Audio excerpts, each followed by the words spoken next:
근데 자주 마셨어요, 술을? 거의 매일 집에 와서 배달 음식 하나 딱 시키고 술을 마시는 거예요. 작년 4월달 사진을 봤더니 너무 큰 거예요. 그래서 체중을 딱 쟀어요. 95kg가 넘어가려고 하는 거예요, 체중계에서. 아, 그래가지고 체중계가 잘못됐다. 고장이 난 게 맞다 하고서 버렸어요, 제가. 너무 웃기다. 나한테는 이제 살은 붙어 있지만 마음은 편한 거예요. 안 보이니까. 체중계가 안 보이니까. 네, 그렇죠, 그렇죠. 나 오늘 단식할 거니까 아무것도 안 먹는다 얘기를 하고서 아, 이걸 빨리 시작을 했어야 되는데 내가 너무 늦었구나 이런 생각을 하면서 그 토요일을 보내고요. 그냥 참고. 네, 참았어요. 그리고 소금을 소금 먹고, 넣어요? 네, 그렇지, 소금을 그렇지. 먹고 물을 이렇게 마시면서 보냈어요.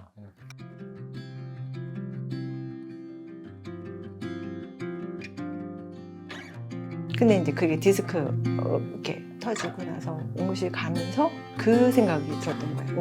응급실 딱 떴는데 너무 재밌는 거예요. 이 재미가 막 이게 코믹하다는 게 아니라 와, 아프니까 다 소용없구나. 예. 뭐 이렇게 남편 미운 거 누구 속상한 거 이거 일 안 풀리는 거 어쩌고 아무 중요한 게 아니구나. 응급실 딱 그 구급차 타는데 오히려 마음이 너무 편해지는 거예요. 왜냐면 아픈 것만큼 중요한 건 하나도 없구나. 죽으면 끝이구나. 이 생각을 그 순간 하고 막 갔더니 막 이렇게 간호사들 의사들 막 조치해 주잖아요. 마음이 너무 편해졌어요. 그래서 나를 그냥 그 사람들한테 맡기고 그냥 어떻게 살려주겠지? 이렇게 그런 마음이 들면서 그 생각을 딱 하게 된 거예요. 근데도 되게 한동안 무기력했어요. 왜? 약을 먹으니까 안 아프거든요. 디스크가 나은 게 아닌데 진통제를 워낙 센 걸 주니까 안 아픈 거예요. 마치 다 나은 것처럼. 그러니까 또 이제 그냥 살던 대로 사는 거예요. 그러다가 이제 딸이 자퇴한다는 얘기 딱 듣고 나서 확 제가 정신이 나. 이거 어떡하나? 이런 생각이 확 무너졌어요. 그러고 나서 이제 식단하면서 살아났죠. 글 쓰고 더 살아나고. 제가 상담 선생님을 되게 잘 만났어요. 그래서 제가 엄마가 없었는데 마음속에 엄마가 되어주신 거죠. 그래서 근데 그분이 TM님 막 만났을 때 식단 막 시작했을 때 저한테 그러더라고요. 뭐가 되면 조금 마음이 편해지겠어요? 삶이 그래도 좀 만족스럽겠어요? 라고 질문을 해주시더라고요. 근데 저는 그런 질문을 해주시는 것도 너무 좋더라고요. 저에 대한 진짜 관심이나 이런 게 이해가 없으면 그런 질문은 저는 할 수 없다고 생각하거든요. 그렇죠. 근데 그렇게 질문해 주시길래 한참 생각했어요. 글쎄요. 뭘 가지면, 뭘 이루면, 뭐가 되면 제가 마음이 편안해지고 내 인생이 좀 괜찮다고 느껴질까요? 딱 두 가지가 떠오르는 거예요. 하나는 책을 써서 작가가 되는 거. 하나는 우리 아이들이 잘 크는 거. 근데 선생님이 잘 크는 건요, 성공이 아니라요. 얘네들은 인생이 안 슬펐으면 좋겠어요. 그 얘기를 했던 것 같아요. 근데 선생님 저한테 왜 이렇게 책 쓰는 게 이렇게 중요해요? 저한테 의미가. 늘 뭔가 막연하게 작가가 되고 싶다는 생각을 했거든요. 그래서 시도도 해보고 했는데 잘 안 되고. 저한테는 왜 이렇게 책 쓰는 게 중요한 의미예요, 선생님? 그랬더니 9살 때 어린 시절 생각해보라고 말씀하시는 거예요. 나 이 집 딸이에요. 라는 걸 증명해야 되는 위치였던 거예요. 그러니까 지금도 나는 증명하고 싶구나, 나를. 저한테 책을 쓰는 사람들은 왜냐면 책을 가지고 전 먹고 사는 사람이기 때문에 존경하는 사람들이고 그들이 책을 한 권을 쓰면서 어떤 과정을 거치는지 너무 잘 알고 그리고 감사한 마음으로 책을 늘 보고 있기 때문에 그런 사람이 되고 싶다라고 생각이 들거든요. 그리고 이제 뭔가 말할 자격이 있는 사람? 저한테는. 그런 의미이기 때문에 항상 작가가 되고 싶다고 했는데 또 이 꿈마저 그 근원적 결핍에 또 닿아 있구나. 그 생각이 딱 드니까 선생님 그럼 결국 그걸 해야겠네요. 그러니까 해야겠네요. 해야지 이게 끝나겠네요. 이런 생각을 했어요. 그래서 그런 대화를 하고 그러고서 글을 지금까지 이제 처음에는 매일 썼는데 요즘에는 매일은 못 쓰지만 일주일에 하나는 꼭 이제 글을 쓰려고 하고 있어요. 그래서 근데 그런 과정 속에서 딱 이제 초대를 받은 거예요. 그러니까 뭔가 이게 되게 좋은 신호인 것 같아요. 그러니까 어떤 신호냐면 궤도를 잃다가 이제 뭔가 내 삶의 방향, 궤도를 딱 찾은 느낌. 그냥 언제 이루어질지 모르겠지만 난 언젠가 저기 가겠다, 도달해 있겠다. 근데 사인같이 느껴졌구나. 네. 선물처럼 그런 생각이 들더라고요. 그래서 더 기뻤죠. 더 기뻤어요. 잘 뽑으셨네요. 잘 뽑은 제가 뽑았겠습니다. 모르고 뽑았지만 네, 맞아. 우리가 뽑은 게 아니니까. 네. 정말 말씀드리면서 네. 뭔가 여전히 그 어린애의 모습이 오버랩이 되는 것 같고 네. 네. 뭔가 근데 그냥 한 사람 잠시 본 사람으로서 뭔가 그냥 되게 잘 나와왔다는 느낌이 되게 들었어요. 그래서 조금 더 편하게 봐줄 수도 있는 어른이 되었다는 느낌이 네. 들었어요. 근데 아직도 못 빠져나오고 있다는 생각이 들어요. 왜냐면 얘기할 때마다 울어요. 그러니까 그것도 선생님하고도 말씀을 나눴는데 선생님 왜 이 얘기만 하면 눈물이 나는 거예요? 그러니까 그게 40년 전 일이고 거의. 그리고 그거를 내가 선생님하고도 정말 많이 하고 하는데 왜 얘기할 때마다 늘 그게 슬픈가요? 이렇게 물었어요. 그러니까 지금 시선에서 그 아이를 바라보니까 이제 슬플 수밖에 없지 않냐 이렇게 말씀을 해주시는 거예요. 그러겠네요. 네, 지금 시선에서 그 아이를 보니까 그 아이 마음이 너무 이제 이해가 되니까 슬픈 거 너무 당연한 거 아니냐 이렇게 말씀을 해주시는 거예요. 그럼 언제쯤 이게 얘기하면서 웃을 수 있을까요? 에르님께서 왜 그렇게 돼요. 그럴 날이 와요. 네, 그게 어느 시점이 되면은 네, 에피소드로 돼요. 네, 그러니까 할머님 얘기하시면서 음. 한 영상 봤거든요. 맞아요. 에피소드로 되는 그 시점이 있어요. 그러니까 그쵸. 처음에 흑역사로 있다가 네, 완전 흑역사로 그냥 네. 꺼내지지도 못하다가 네. 어느 순간에 꺼내면서 네. 맨날 울다가 그렇죠.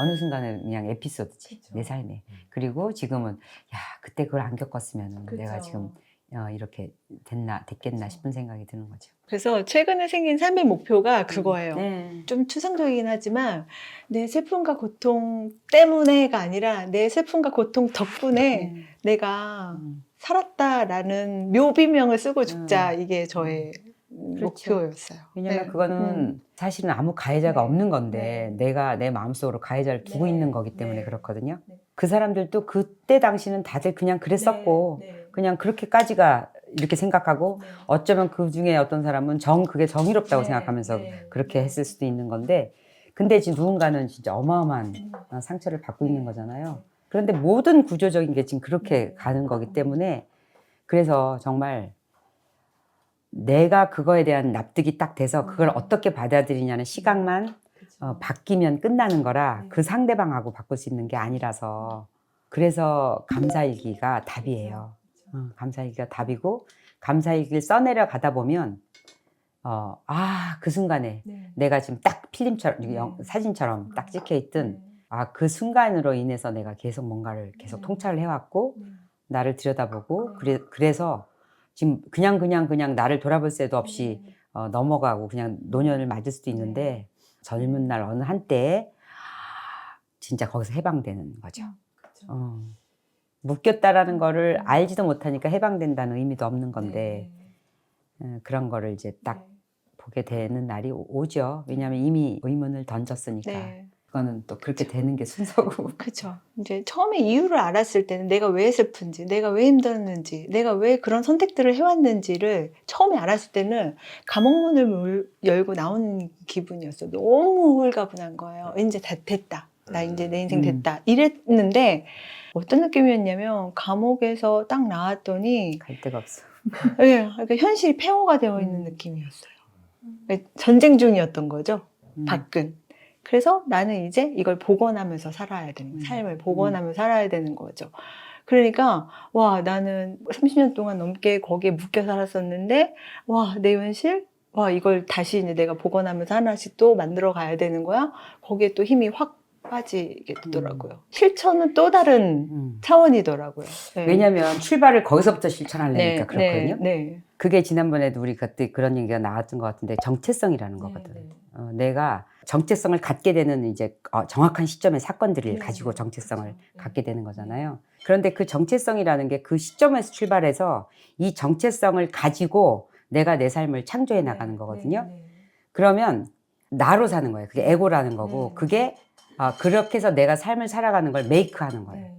그런데 정체성이 어떻게 바뀌면 되냐면 내가 내가 아니었었어. 그렇게 상처받은 내가 아니고 그거는 내 온전한 나를 몰랐을 때거든요. 그래서 내 자체가 그거가 가시였지 그게 나가 아닌 거지. 그러니까 내가 그 가시를 오히려 뽑으면 상처가 됐다는 그 가시를 뽑으면 나의 온전한 모습을 내가 보게 되면 그때는 메이크가 아니라 크리에이트를 하게 되는 거죠. 너무나 달라요. 그래서 그게 계속 상처로 이어지는 거는 이것 때문에 이걸 하고 이것 때문에 이걸 하고 그 다음에 이걸 해보고 이걸 해보고 아무것도 이루어지는 게 없거든요. 그래서 그 다음에 남는 거는 계속 공허만 기다리고 있어요. 이쪽 과목만 나오고 또 다시 또 배우고. 그런데 그게 아니라 내 자신이 처음부터 그런 자아를 가진 정체성의 나가 아니라 원래 나는 완전했다라는 거에다 초점을 다시 맞추면 그 다음에 그거는 그러면 이제 가시가 돼서 뽑아버리면 그 다음부터는 그래서 그거는 힘들죠. 해내야 되고 다시 또 책을 써봐야 되고 다시 또 내가 이걸 해봐야 되고 그런 자꾸 내가 메이크해가는 과정이고 근데 그렇지 않게 되면 이쪽으로 딱 넘어가면 그냥 그 애씀이 없어져요. 그러면 이제 그때는 크리에이트가 되는 거죠. 창조가 되는 거예요. 너무 다른 개념인데 거기다 한번 지금 무슨 말인지 와닿지 않을 수도 있지만 아니요, 알겠어요. 거기다 초점을 네, 맞추고 네, 네. 하면 있으면 그게 되거든요. 네. 저절로 되거든요. 네. 나라는 사람이 누구지? 어떤 사람이지? 이런 거에 대해서 잘 안다고 정말 착각을 하고 살았더라고요. 그게 문제죠. 네, 맞아요. 네. 그리고 사람들은 또 저를 또 그런 사람이라고 또 봐주고. 근데 아니었던 거예요.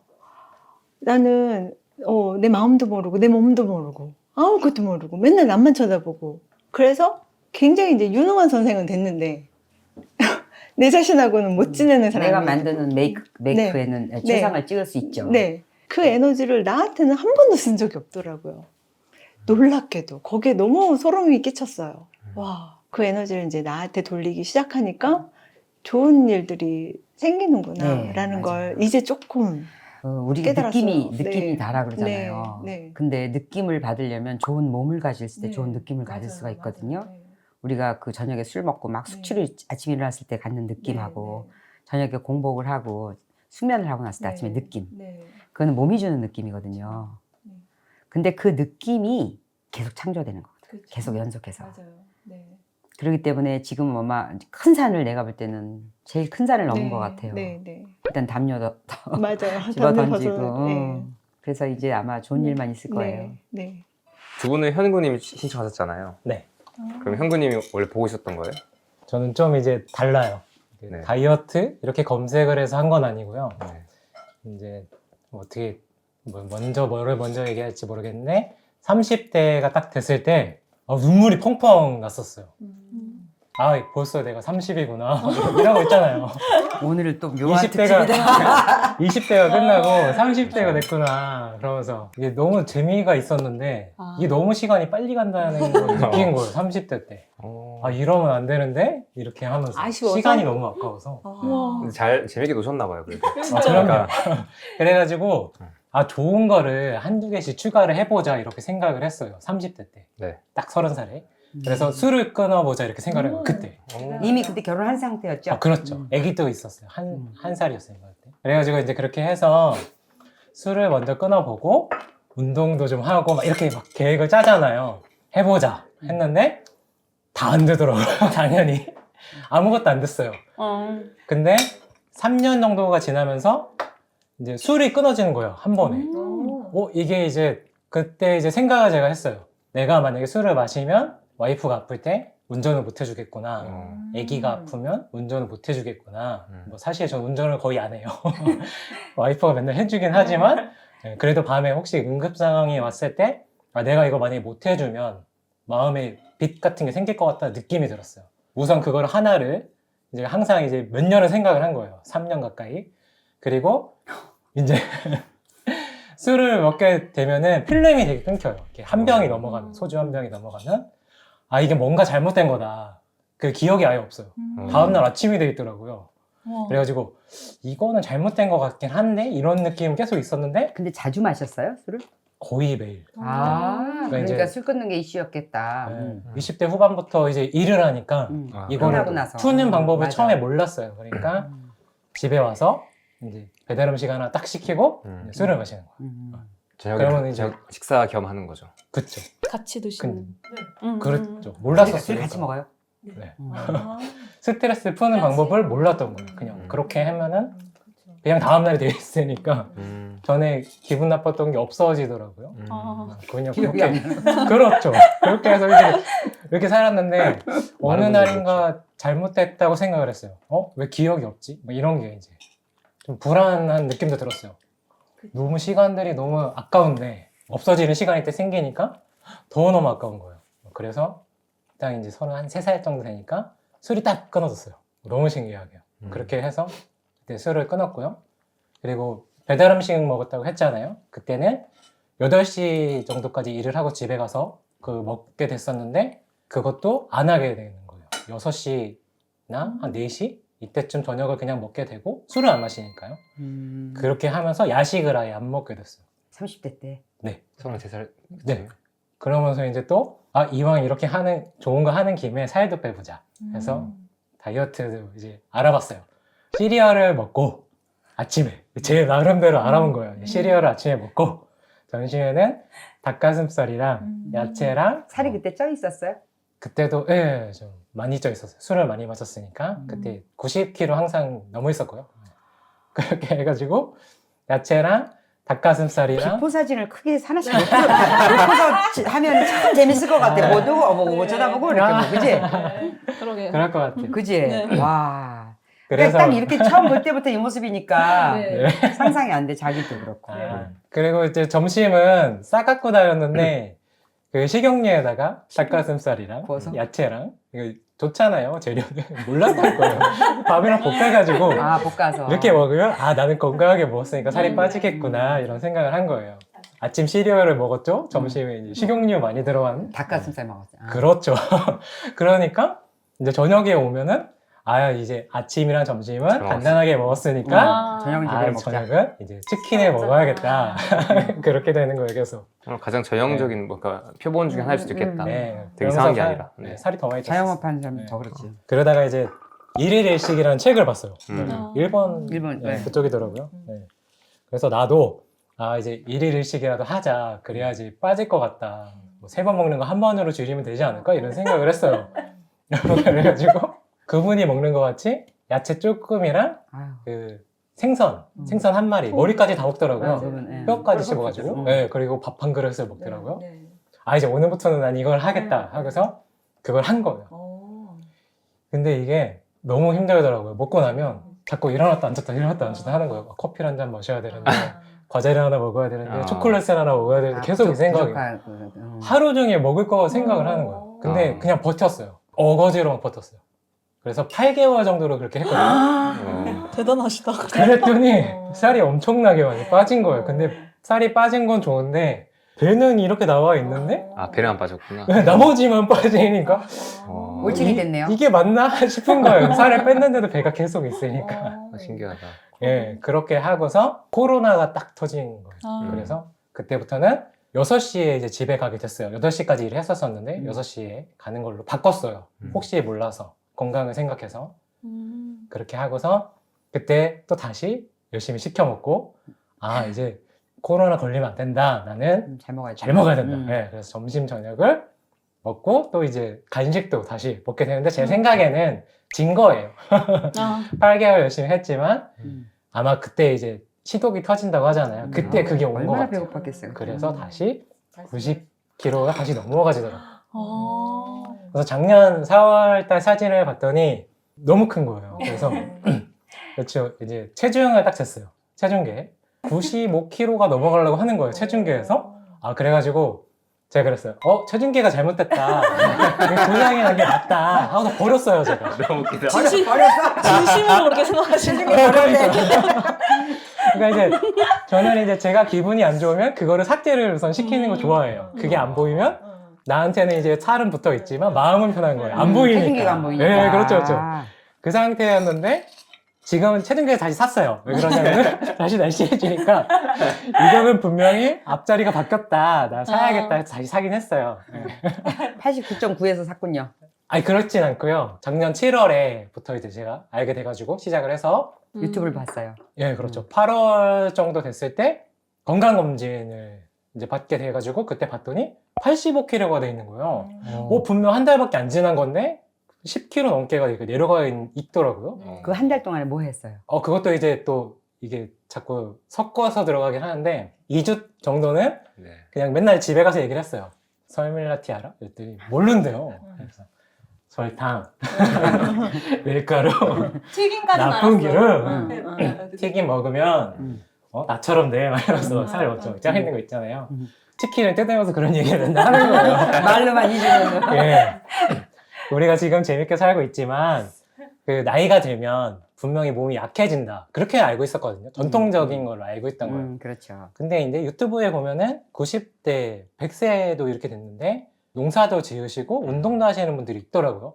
근데 그분들은 왜 건강하지? 로또 맞은 건가? 이렇게 생각을 했었는데 나도 혹시 비슷하게 하면 이렇게 건강할 수 있을까?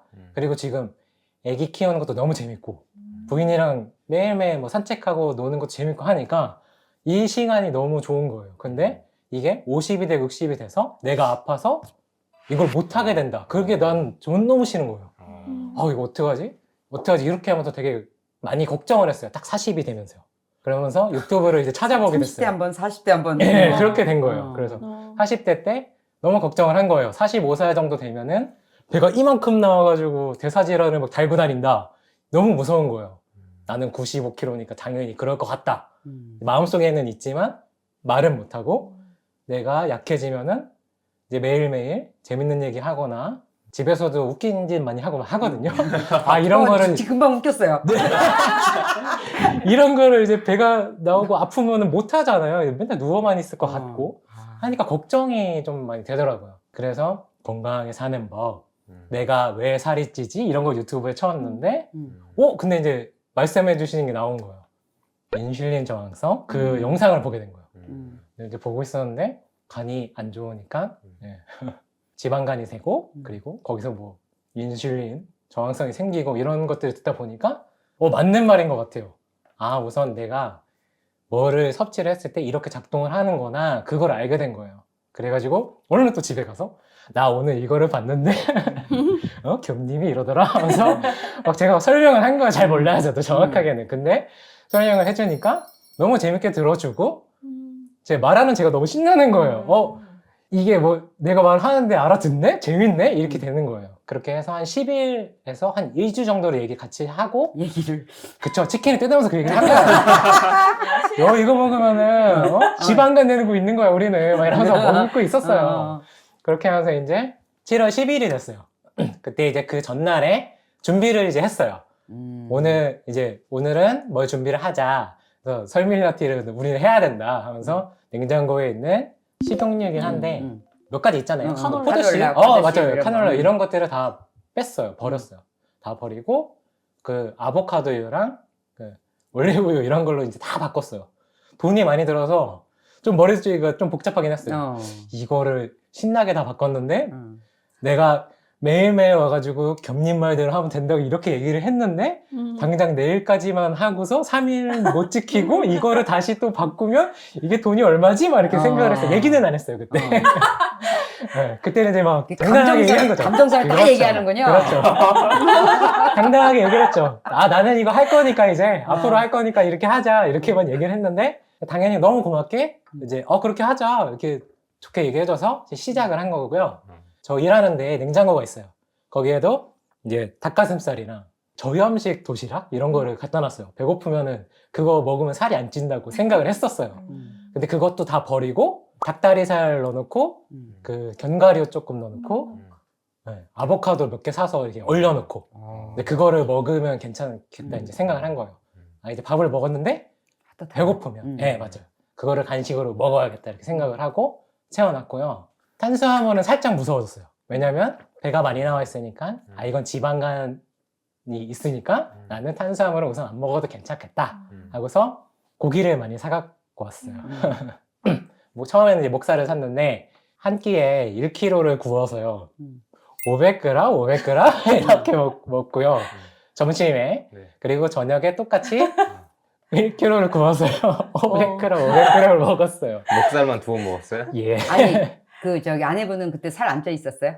저는 네. 원래부터 살이 안 쪄. 네, 이 상태. 정말 저는 괴로웠어요. 비슷하게 먹는다고 생각하는데 500g씩 나눠 항상 살이 쪄 있으니까 되게 똑같이 좀- 드셨구나 그리고. 그렇죠. 어. 근데 전에도 많이 먹는 편이었어요. 만약에 삼겹살집 같이 가면은 네. 한 6인분 정도 같이 먹고 음. 그다음에 6인분을 먹으니까 좀 이제 마음 양심에 갇히게 생겨서 밥은 반 공기씩 먹고 아니 그럼 그것도 3인분 3인분 먹어요? 그렇죠. 네, 어. 그렇게 아. 먹고 좀 잘 네. 드시는구나. 최소 그 정도 먹었고 더 먹은 정도 많아요. 그리고 밥도 반 공기 나눠서 먹고 근데 살은 혼자 찌고. 그렇죠. 그 다음에 이제 냉면을 물냉 비냉 하나 시켜서 먹고 양심에 찔리니까 밥만 반 공기 먹고 많이 먹는 거 좋아하니까요. 그렇게 했었는데 근데 우선 그렇게 시작을 했어요. 7월 10일부터 점심 저녁 고기를 많이 먹고요. 배가 부를 때까지. 그다음에 이제 야채를 먹었어요. 야채도 이제 유튜브에서 보니까 양배추 좋다고 하길래 이제 양배추를 먹자, 잎채소를 먹자, 상추 같은 거 그런 거를 해서 배부르게 먹었어요. 그랬더니 이제 또 혹시 몰라서 쌓아놨던 것들이 생각이 하나도 안 나는 거예요. 이걸 먹어야 되는데 이런 생각이 하나도 없고 나 초콜릿도 막 먹어야 되고 이제 뭐 커피도 한 잔 마셔야 되고 이런 것들이 있잖아요. 아무 생각이 없는 거예요. 첫째 날에는 설명을 아. 다 안 했더니. 그냥 그 네, 생각도 네. 안 했어요. 혹시 모르니까 하나씩은 먹어야겠다는 생각은 했었는데 그게 그냥 되는 거예요. 첫 번째 날에. 그래서 이거는 되는 거다 생각을 했어요. 이게 그냥 우선 이렇게 해보자. 어차피 살쪄 있는데 뭐 500g을 먹던 1kg를 먹던 먹어보자. 괜찮다 생각을 하고서 했고요. 그 다음에 이제 14일이 지나면 이틀 단식을 할 생각을 했어요. 단식이 좋다고 처음부터 하는데 이틀? 네, 그냥 무대포인 무대포. 거예요. 네, 좋다는 그렇게 걸 하고서 일단 그렇죠. 한 달에 2번 정도가 괜찮다고 하길래 2주 동안은 이렇게 고기 많이 먹은 걸로 하고 그 다음에 2주가 딱 되는 순간에 금요일 점심을 먹고 토요일 날을 굶고 일요일 날 점심을 먹자 이렇게 하면 이틀이 되니까 그렇게 하자고 이제 마음을 먹었어요. 그렇게 해서 3일이 됐는데 3일차가 되니까 어지러운 거예요. 갑자기 막 뱅글뱅글 막 도는 그런 게 있어서 이거는 이상하다. 무슨 이상한 증세인 것 같다. 고기 너무 잘 먹었는데 이렇게 어지럽지 하면서 유튜브로 또 열심히 찾아봤더니 그런 거겠죠. 제가 탄수화물을 정말 많이 먹었을 건데 나도 모르는 사이에 설탕도 많이 섭취를 했을 건데 갑자기 줄여버리니까 이제 뭐 술 끊을 때도 마찬가지긴 한데요. 어지럼증 같은 게 생기더라고요. 그래서 이걸 어떻게 해결을 하지? 막 이렇게 찾아봤더니 밥은 먹어도 된다. 쌀밥은. 그거를 보게 된 거예요.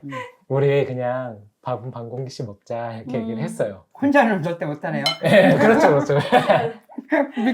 네, 그렇게 해서 밥을 추가를 해서 3일차부터 고기 먹고 야채 먹고 이제 밥을 잘 먹는데 또 순서도 있어요.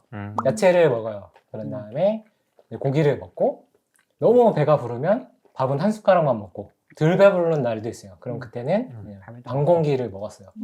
그렇게 해서 2주가 됐어요. 그 2주가 되고 그랬더니 머리 아픈 건 없어졌어요? 없어졌어요. 네, 바로 없어지더라고요. 그날부터. 탄수화물 부족해서. 네, 그렇더라고요. 그래서 2주를 딱 하고서 나 오늘 단식할 거니까 아무것도 안 먹는다 얘기를 하고서 이렇게 떵떵 얘기를 해놔야지 또 제가 또 잘하는 스타일인가 봐요.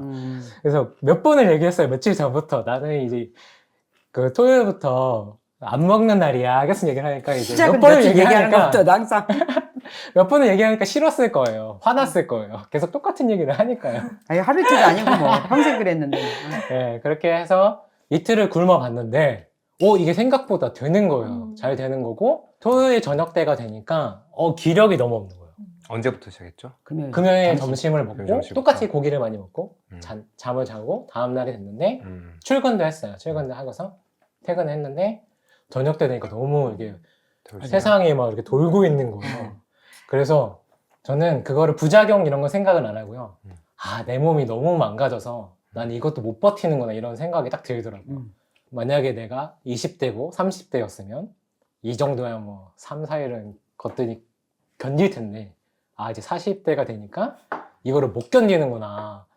이걸 빨리 시작을 했어야 되는데 내가 너무 늦었구나 이런 생각을 하면서 그 토요일을 보내고요. 그냥 참고. 네, 참았어요. 그리고 소금을 소금 먹고, 넣어. 그렇지, 소금을 먹고 물을 이렇게 마시면서 보냈어요. 일요일 날 점심 11시가 됐어. 그때 이제 애기 사골 이거 사가지고요. 그거를 데워가지고 딱 마시니까 우와 이게 그 뱀파이어가 피 빠는 그런 느낌은 저는 모르지만 그런 느낌처럼 여기서부터 뭐 이렇게 하면서 손가락 끝에까지 에너지가 이렇게 돋는 느낌이 쫙 나는 거예요. 이게 너무 행복한 거예요. 이건 내가 오래간만에 무슨 생각을 했고 무대포지만 내가 계획을 짰는데 이게 되는구나 하니까 너무 이게 성취감이 너무 높은 거예요.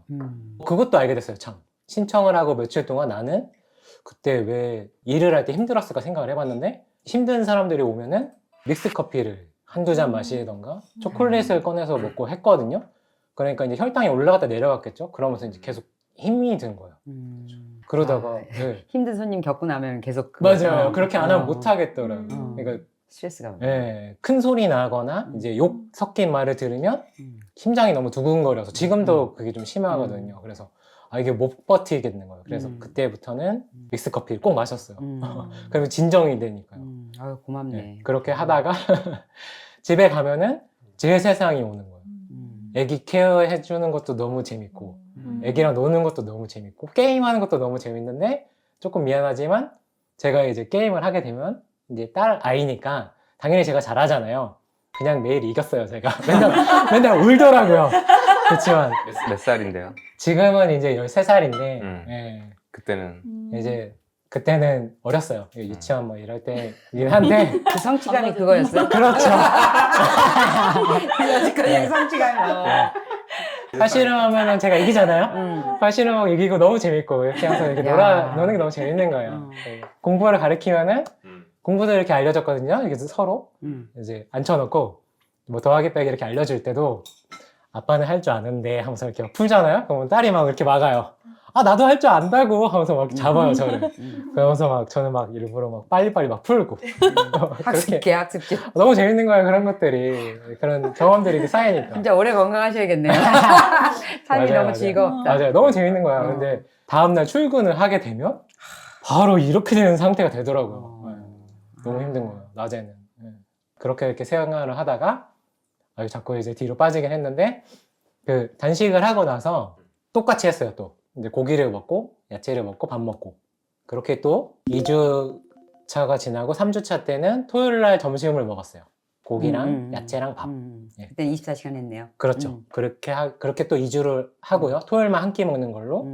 이제 다음 달이 됐을 때는 2주를 또 똑같이 단식을 하고요. 48시간 단식을 두 번 하고요. 24시간 이렇게. 예, 24시간 단식을 하고 그렇게 해서 8월, 9월, 10월, 11월 그런 식으로 다 했어요. 다 지켰어요. 한 번도 뭐 치팅 같은 거 생각은 해본 적도 없어요. 왜냐하면 매일매일 치팅인 거예요. 배가 찢어져. 배가 찢어지게 고기를 먹고 고기를 있으니까 치팅이 필요가 없는데 왜 치팅을 해야 되지? 막 이런 생각이 들더라고요. 땡기는 것도 하나도 없고. 네. 그리고 이제 체중계를 산 것 같은 경우에는 안 맞던 바지가 맞더라고요. 이게 신호가 왔다. 이제 제대로다. 몸무게를 재도 내가 마음이 상하지 않겠다. 네, 그래가지고 이제 넉 달 전인가 이때 이제 구매를 했어요.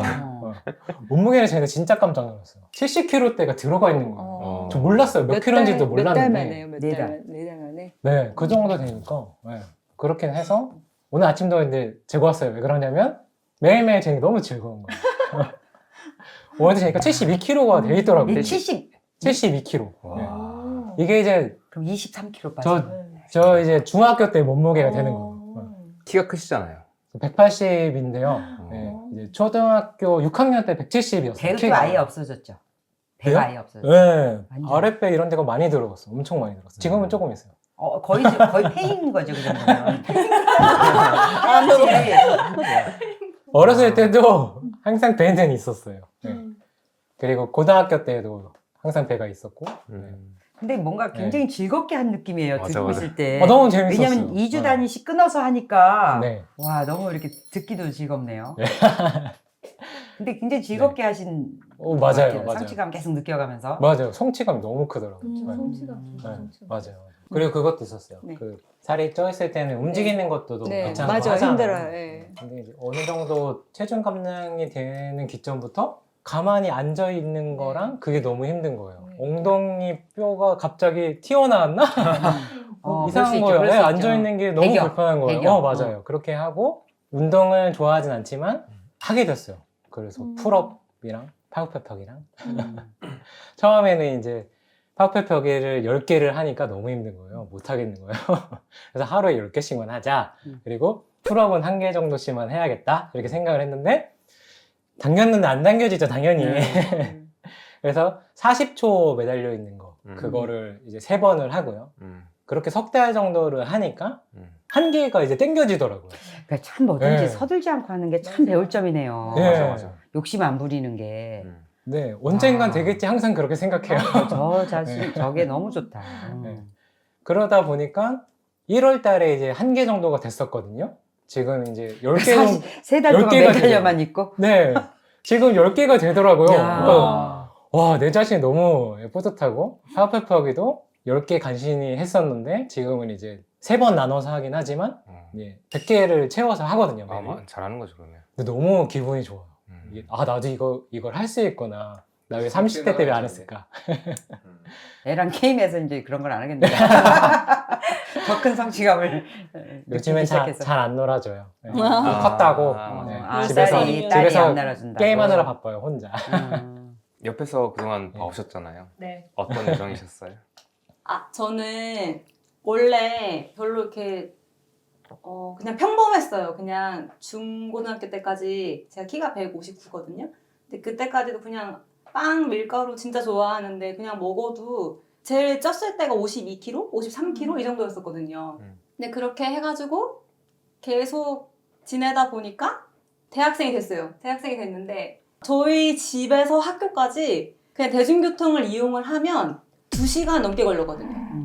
대전까지 갔는데도 이게 갈아타고 하다 보니까 완전 시골 있는 데까지 들어가야 돼가지고 2시간 넘게 걸려가지고 그래도 자취는 안 되고 그래서 차를 사주셨단 말이에요. 그래가지고 이제 통학을 하게 됐는데 차를 가지고 다니니까 술을 못 마셔요. 술을 못 마셔요. 대학생활 해야 그래서 되는데. 집에는 꼭 네. 와야 되고. 네. 그러니까 술을 못 마시니까 그러면 이참에 다이어트나 한번 해볼까 해서 그때 다이어트를 해요. 몇 킬로 때? 52kg 때. 52kg 때 그냥 나도 집에 가서 그래도 뭐라도 좀 하고 싶으니까 대학 생활 동안 그래도 나도 좀 살 좀 빼볼까? 약간 이런 생각이 그냥 그때 들었어요. 별로 문제는 없었고. 그때 이미 연애하고 있을 때였죠. 잠깐 헤어졌었죠. 아 그래서 많이 차였어요. 고등학교 때 만나다가 많이 네, 네. 차였어요. 차이는 중이었구나. 고등학교 때 만났었어요. 고등학교 때부터 계속 고등학교 때부터 네, 네. 만났어요. 만났는데 계속 저 차이는 1학년 중이었어요. 그렇죠. 제가 몇 번 이제 말했어요. 이제 사귀자는 얘기 많이 해서 고등학교 사귀게 됐어요. 예, 고등학교 제가 때. 고3이었고 고1이었고. 제가 철이 없어요. 아, 철이 없을 때죠. 차이 없었대. 네, 그렇게 해서 만났는데 헤어지자고 하더라고요. 사귀다가 몇 달 안 됐어요. 한 달, 두 달. 미안. 그렇게 했는데 헤어지자고 하길래 제가 얘기했어요. 알았다고. 헤어지긴 하지만 다시 우리는 만날 거다. 세뇌당했어요. 어쩔 수 없는 관계다. 이게 베개 미쳤다. 그러니까 아니 그게 되게 무섭지 아니야. 얘는 잘못 이해했어. 그러니까 이분 성격이 멘탈이 이 편도체가 보통 안정화된 사람이 아니에요. 그러니까는 43달 40일 동안 아니 얼마 동안 40초 매달려 있었다고 그랬죠? 그, 3달? 그쵸, 3달. 3달 동안 한 번도 안 하면 석거리 한 번도 안 하면서 40초 동안 계속 매달려 있는 사람이 많지 않을 거 아니에요. 네, 때려치지 중간에. 그렇죠. 성취가 별로 없으니까. 그런데 그거를 하는 사람이면 뭐 너가 헤어져도 또 올 거다라는. 맞아요. 그렇게 그게 해서 헤어졌어요. 네. 네. 그래가지고 이제 어쨌거나 대학교 때 다이어트를 처음 했어요. 그 전에는 살을 빼야 되겠다는 이런 생각도 없었고 그냥 전혀 생각이 없었는데 좀 날씬해져 볼까? 약간 이런 그러니까 막 뚱뚱하진 않았지만 엄청 막 저는 좀 약간 뼈 마르고 싶은 마음이 있었거든요. 어떻게 시작을 했냐면 그냥 밥은 일반식을 먹는데 밥은 반 공기를 먹고 집에서 거의 대부분 다 먹잖아요. 저 아침, 점심, 저녁 먹었거든요.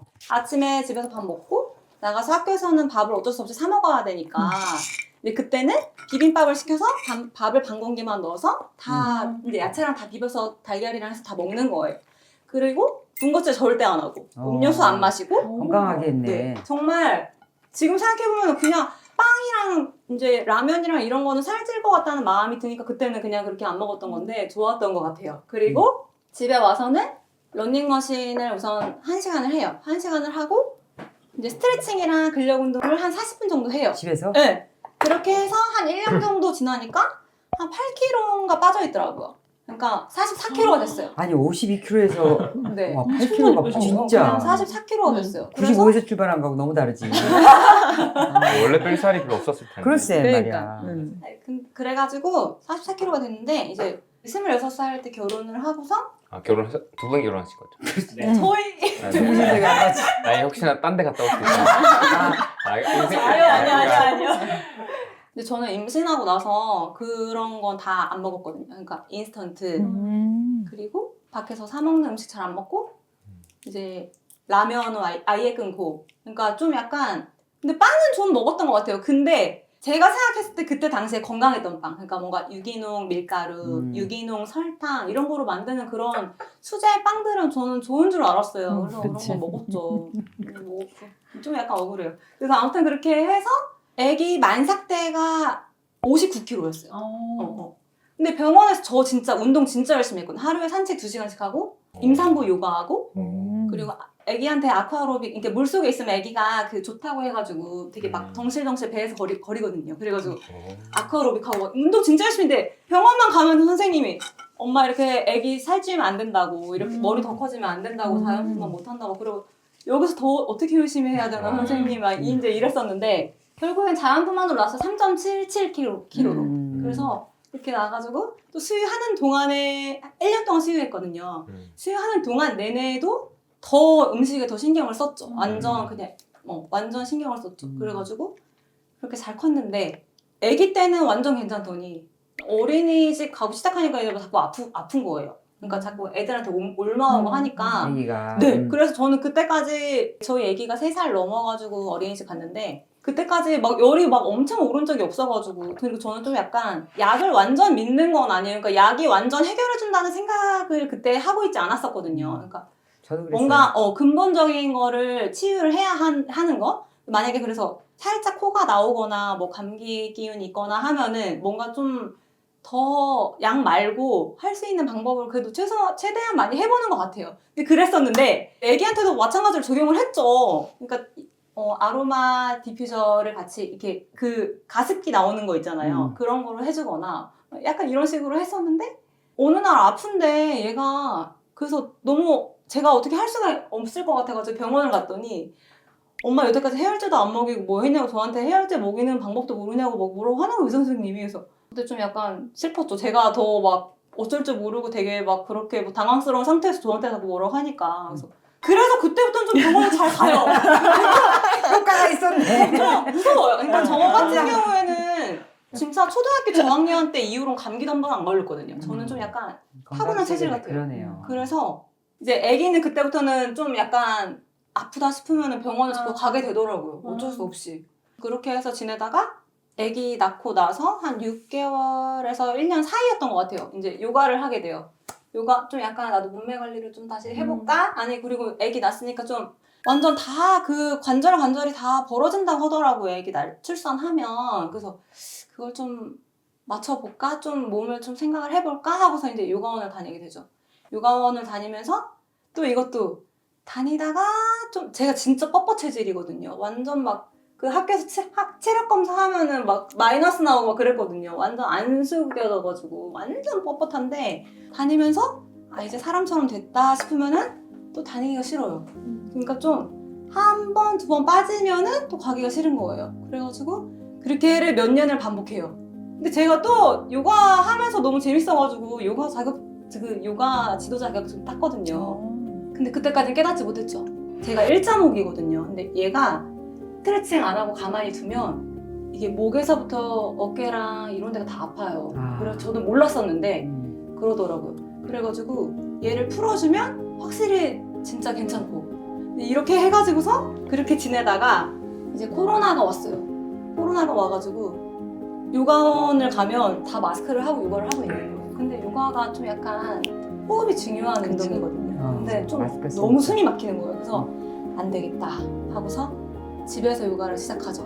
그래서 근데 이게 그때 당시에 이렇게 집에서 계속 꾸준히 했어요. 꾸준히 하면서 깨달은 게 있어요. 뭐냐면